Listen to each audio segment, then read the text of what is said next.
Oke, halo semuanya dan selamat datang kembali di Tanya Seputar Hukum. Ya, ye.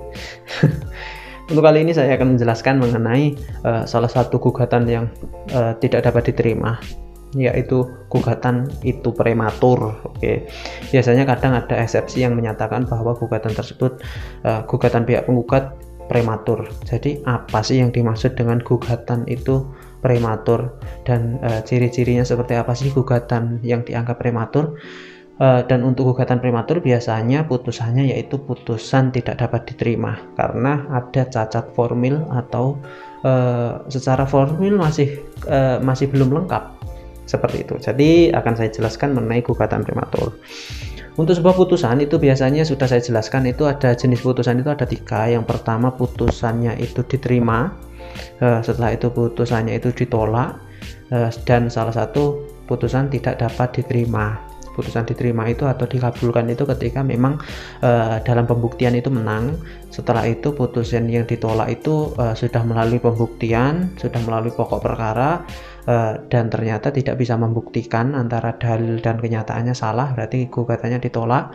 Dan selanjutnya ada gugatan tidak dapat diterima karena gugatan tidak dapat diterima ini karena adanya eksepsi, dan eksepsinya ada beberapa macam. Biasanya ada eksepsi kewenangan absolut atau kewenangan relatifnya. Setelah itu ada karena nebis in idem atau dan lain-lain ya. Jadi gugatannya tidak dapat diterima, dan salah satunya adalah gugatan tersebut dianggap prematur. Jadi gugatan prematur itu adalah gugatan yang harusnya gugatan tersebut belum dilayangkan ke pengadilan, namun terlalu cepat diajukan gugatan ke pengadilan. Sama halnya dengan pengertian prematur tersendiri, yaitu terlalu cepat mengajukan gugatan ke pengadilan, seperti itu.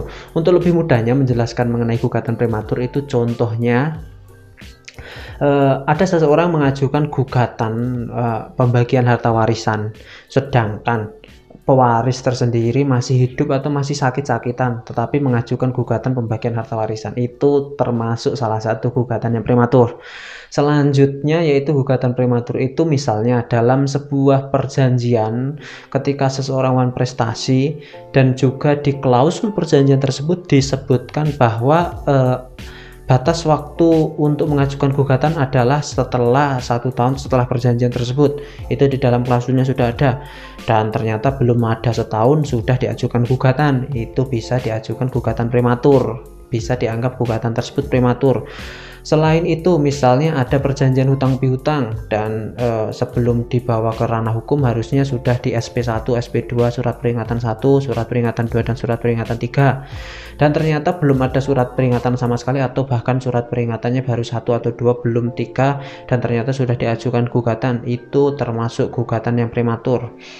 Ada lagi gugatan prematur itu gugatan pembagian harta gono gini misalnya, dan ternyata gugatan pokoknya atau perceraian saja belum, tapi sudah membahas gugatan gono gini. Itu termasuk gugatan yang prematur.